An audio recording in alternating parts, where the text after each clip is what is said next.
Did you know that for this movie, the working title for this movie was Firehouse after the Ghostbusters Firehouse? So I just got back from seeing Ghostbusters Frozen Empire. I enjoyed it. I really enjoyed Ghostbusters Afterlife. I just saw that a couple days ago just to get caught up on everything. There are a lot of great things going on in this movie, but there is one big thing that I didn't like about this movie, but I will save that for the end.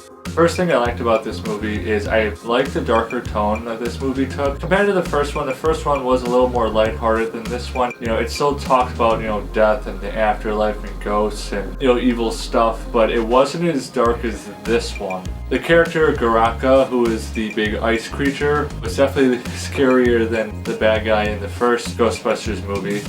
Diving more into death and the afterlife and ghosts, especially Phoebe thinking about what it would be like to be a ghost. And there was a lot of humor in this movie, but it wasn't as humorous as the first movie. Just the darker atmosphere that the character Garaka provided for this movie played it to a more serious tone, but also just the relationships between Phoebe and her mom and her brother and Gary. That took a little more of a serious turn in this movie as well. It wasn't as lighthearted as the first movie. She's maturing a little more. She's trying to honor her grandfather, and she keeps getting benched. She's kind of having a moral crisis at times, kind of wondering where she fits in life, and maybe she would be better off just being a ghost. And of course, this movie hits you with a lot of nostalgia. Mainly, the biggest piece of nostalgia in this movie is the firehouse from the first Ghostbusters movie from 1984, where the OGs met up and they started hunting ghosts, and where all the ghost technology and ghost trapping was established. So going back to the roots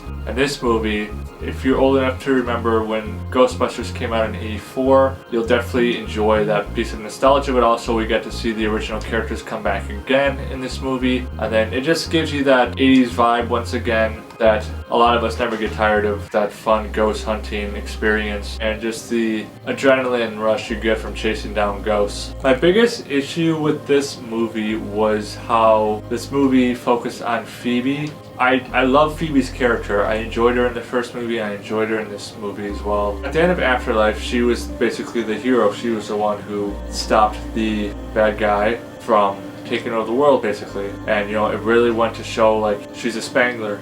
She's living up to that name. Phoebe ends up being the hero again in this movie. It gets boring after a while. Like, as great as the character that she is, I would have preferred it that Garaka was defeated some other way other than, once again, Phoebe coming to the rescue to prove herself, to save the world, to prove to her mom that, she can do it. Stop benching me, take me off the bench, put me in the game. It was just the same old, and when movies do that, it just rubs me the wrong way. I don't like repetitive moves like that, and it kind of takes away from the climactic part of the movie. As cool as Garaka was and the fight at the end of the movie was, it kind of takes away some of that energy when you repeat something that's already been done. That's my only problem with this movie. It was a fun movie, nostalgic, so I highly encourage you, whenever you get the chance, check out this movie. It's in theaters right now. So for Ghostbusters Frozen Empire, I'm going to give it a 6.5 out of 10 Mudflaps. And remember to leave me a thumbs up and drop in the comments below